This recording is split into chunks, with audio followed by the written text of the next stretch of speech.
Next is the fundamental theorem of calculus. Let f be a continuous function on this interval.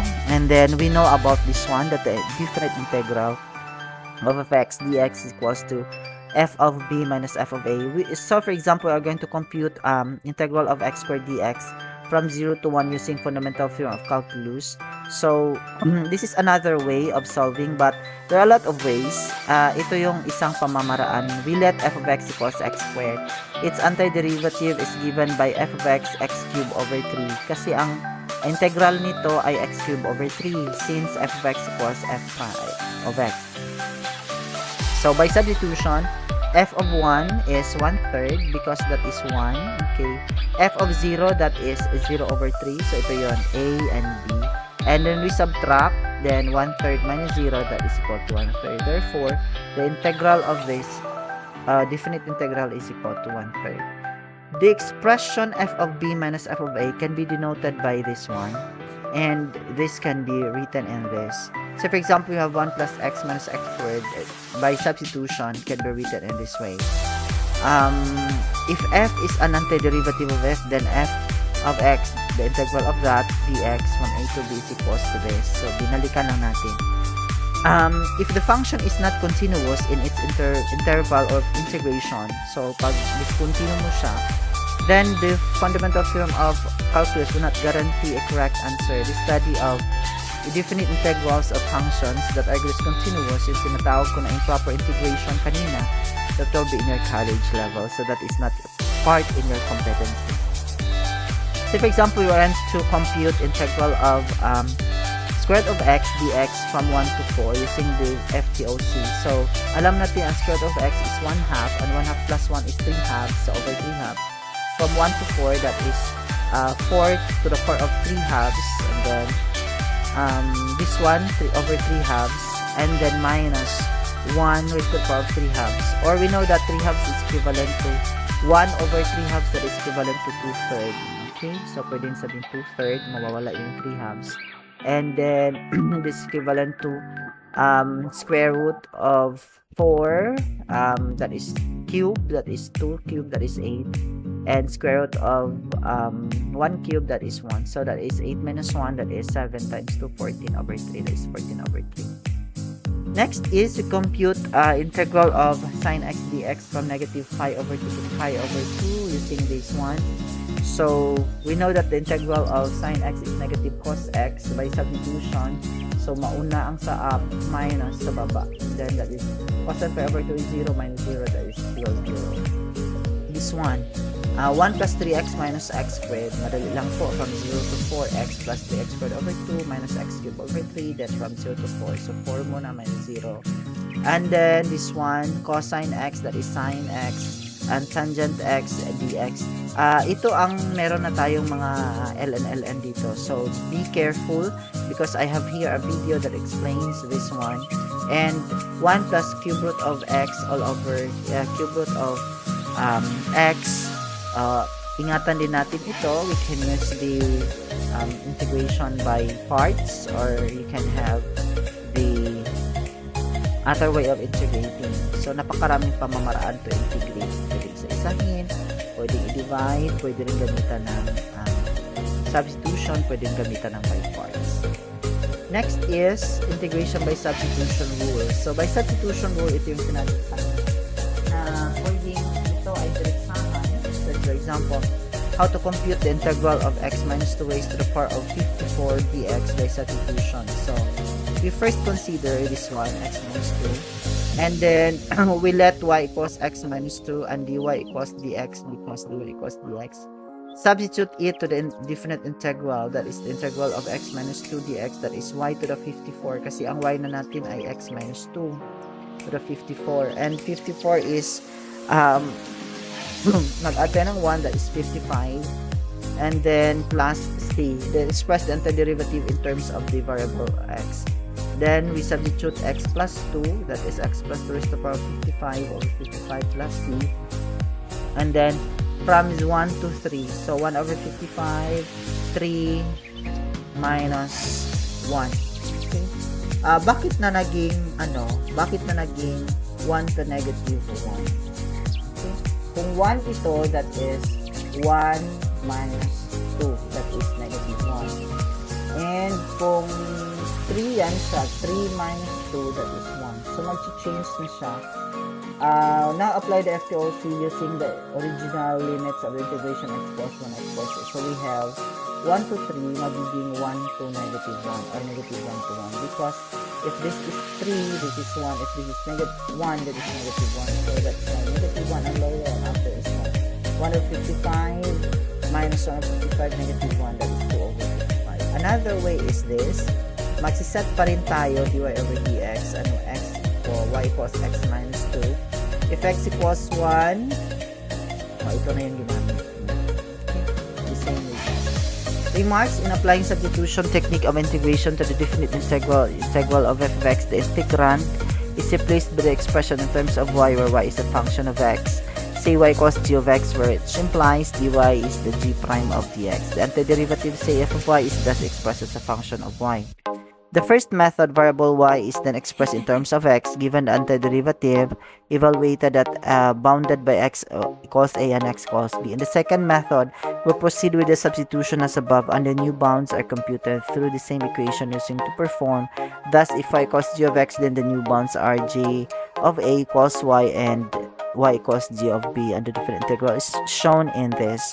This substitution for different integrals. Actually, sa pag-integrate natin, we don't have a one rule lang. You can use by substitution. This can be y, so this is dy, 2x dx, 2x minus 1 is our y, and this one mas maganda. Okay, that's it. This one parang may relation kayo na ang 1x squared, 1 plus x squared, 2x dx, ito yun. Next is the areas of plane region. Actually, ang tinatawag na definite integral, ito po yung area ng plane region bounded by the curve above and the x-axis below. So, in between, that is bounded by x equals a and x equals b, that the area of this is the integral of f of x dx from a to b. Ito po yung ibig sabihin. That's why this is the graph. This is the x-axis above the x-axis bounded by x equals b and x equals a. Itong mga limit natin. The area or the enclosed figure is the area of the bounded region. So, consider a continuous function f. If the graph y equals f of x at interval a b lies entirely the x-axis, then the integral of f of x dx from a to b is the area of the region bounded by the curves y equals f of x, the x-axis, and the vertical lines x equals a and x equals b. This is illustrated in this figure. Next, so for example, we have example 1. Find the area of the region bounded by 3x plus 1. So this is the 3x plus 1. X equals 1. This is x equals 1. X equals 3. Ito yon. And the x-axis or y equals 0. Ito yon. The graph of the plane region is shown in the figure below. The integral of 3x plus 1, 1 to 3 dx. Kasi nasa taas eh. So 3x plus 1. So we've got 3x squared plus x. Of course, 3x squared over 2 plus x. Ito po yung antiderivative nito from 3 to 1. And by substitution, you've got 3, that is 27 over 2 plus 3 minus 3 halves plus 1. So by substitution, I've got 14 square units. Tama talaga yung dati natin example. Next is find the area of the region bounded by above. Bounded above by y equals 1 minus absolute of x minus 1. So, ang ating x minus 1 absolute is this one. Ayan. And below by the x-axis, this is the x-axis. The graph of the plane region is shown below.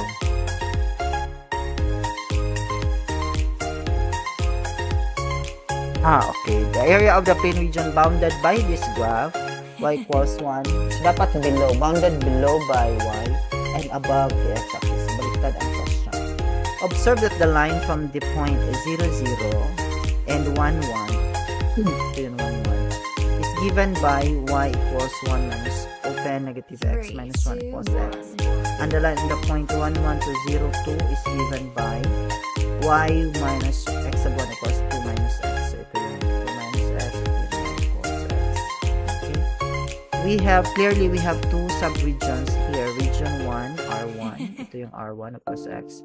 And R2, which is bounded by 2 minus x. So, ito yung hinahati ng ating region. So, to find the region AR, ito yun, is AR1 plus AR2, the sum of the areas. So, the integral of 0 to 1. So, 0 to 1 of this, y equals x. So, hanggang dito lang siya. Dapat i-move ito dito. And 1 to 2. 1 to 2 is this. Okay.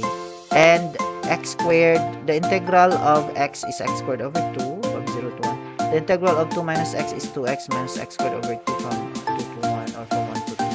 So that is 1 squared over 2. That is 1 squared over 2 minus 0 squared over 2 plus 2 times 2 minus 2 squared over 2 minus 2 times 1 minus 1 over 2. And then by substitution, get 1 half for minus 2. And that is equals to 1 square unit. That means this is only 1 square unit.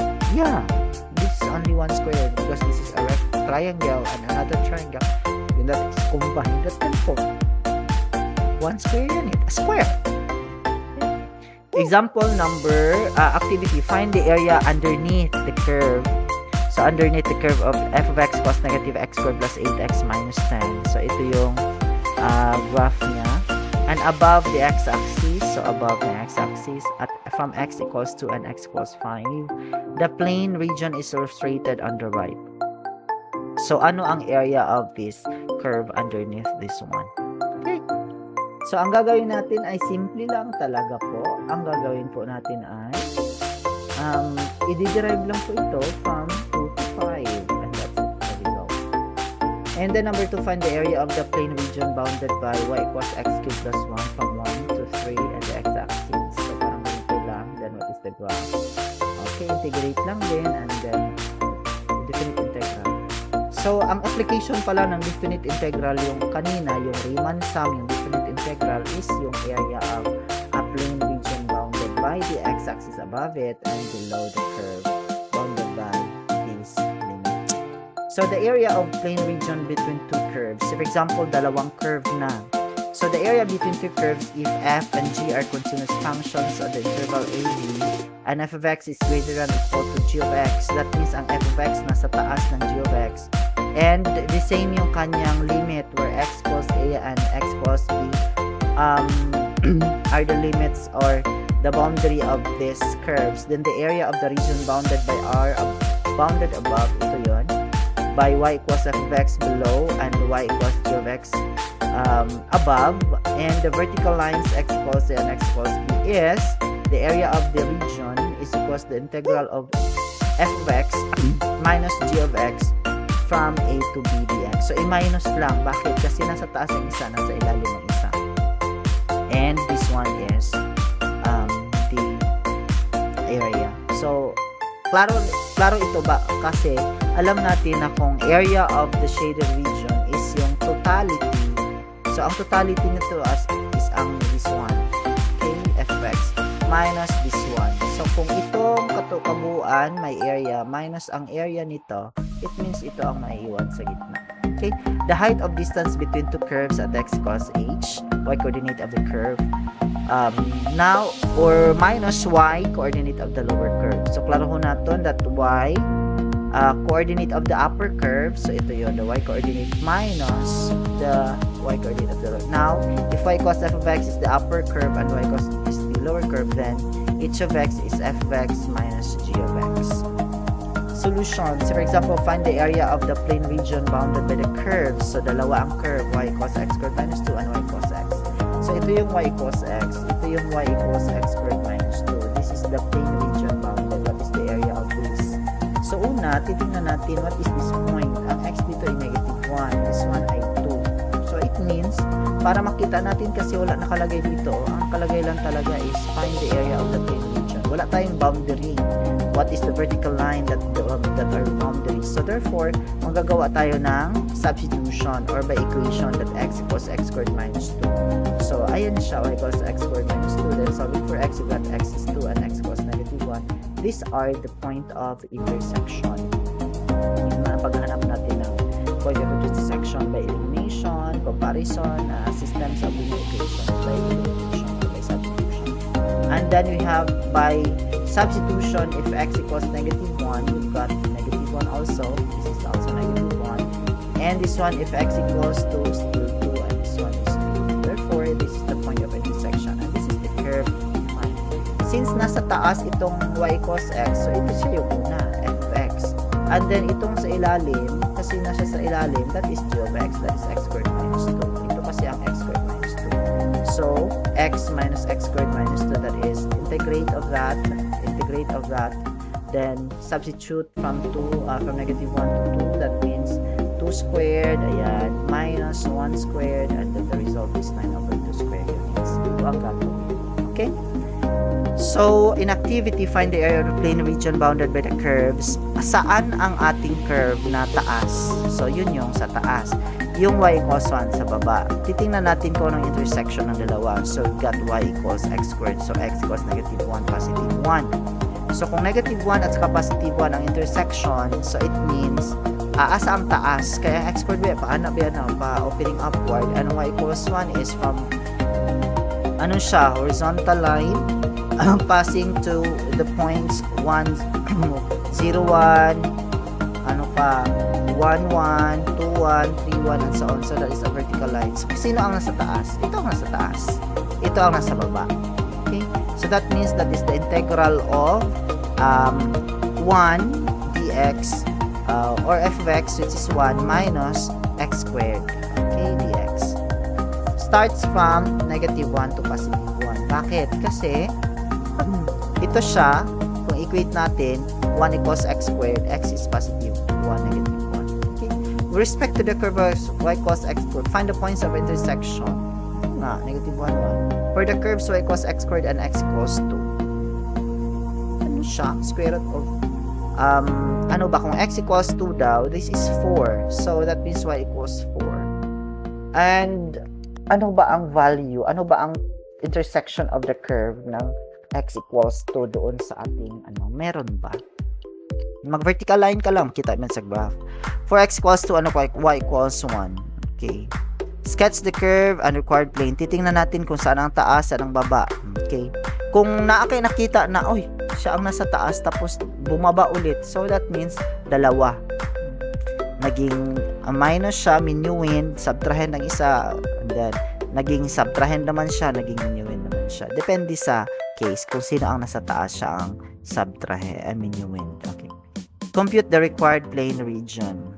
Next, solving problems involving areas with irregular shapes. So, for example, Mario wants to acquire a lot 305 meters wide and its length bounded by the roadside to the banks of Buayan River, which follows the equation equals cosine x plus 300 over pi referred to the figure below. So, ito yung equation y equals cosine x plus 300 pi.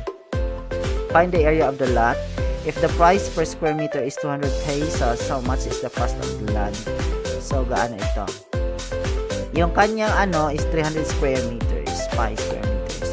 Suppose we place the x-axis along the side of the road. So, ito yung ating x-axis. And the y-axis on the side of the lot. So, ito yung side. As shown in the figure. We now apply definite integrals to find the area of the region. So, from 0 to 300 pi. So, 300 pi.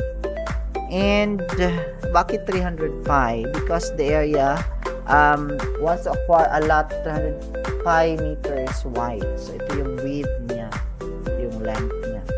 So, 300 and then cosine pi. Bakit cosine pi? Kasi ito ang nasa taas, ito ang nasa ilalim. Okay? Actually, wala man siyang sa ilalim actually. Kasi ang x-axis natin ay 0. Pwede naman minus 0. Pero wag na. So, cosine x plus 300 pi dx, that is the integral of that is sine x. Integral of that is 300x over pi, and from 0 to 300 pi. By substitution, we got 90 square meters. So, the price of the lot is tag 200 man per square meter. So, 200 times 90,000, that is 18 million. That is the amount. Then, the mayor of Alabel asked the municipal engineer to cover the entire park whose shape is a quadrilateral with Bermuda grass that cost 120 pesos per square foot. The points of the vertices are then determined. We discovered that the lines are y equals negative 2x plus 200, y equals 2x minus 200, and y equals 3x plus 200, and y equals negative 5x minus 500. Amo niya ang ato na quadrilateral, and then ito yung kanyang coordinate system. R sub 2 is one of the right, is one to the right of the y-axis. So, whose upper curve is negative 2x plus 200. Ito yan. Okay? That is from 100 to 0 to 100. Hanapin natin yung x-intercept. Ito yung 100, 0. Ang y-intercept ay 200 or the point 0 to 100. Then, dito naman sa kabila, x-intercept at saka y-intercept. Okay? So, the same, we got 0, negative 200.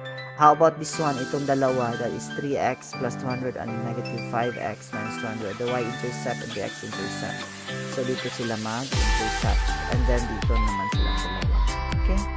So, while the vertical height of the rectangle R sub 2 is negative 2x plus 200, okay, negative 4x plus 400. Thus, the area will be, the AR is AR1 plus AR2.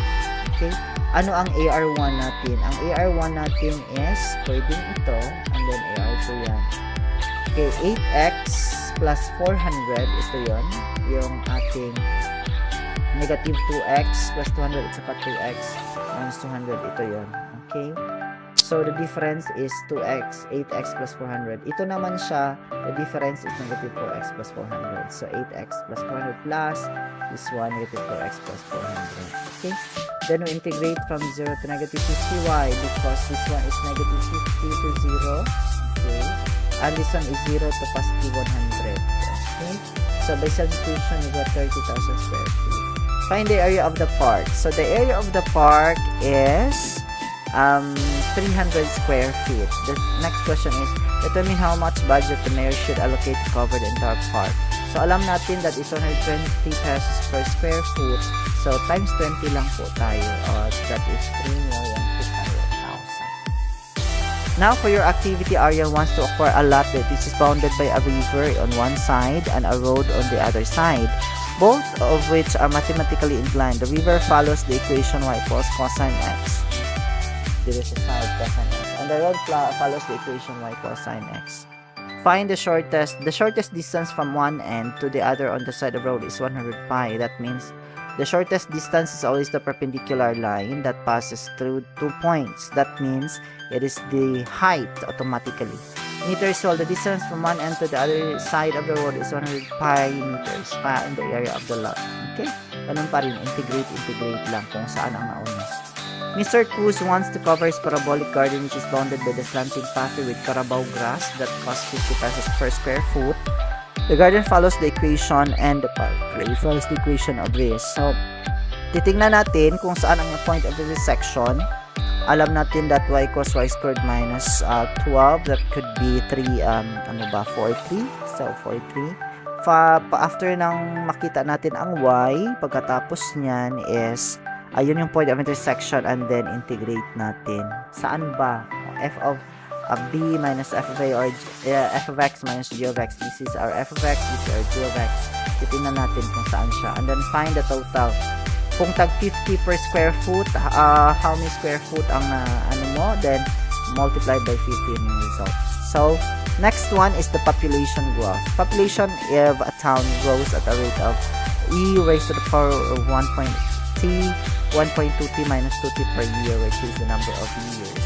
At equals 2 years, the town has 4,500 people. Approximately how many people does the population grow?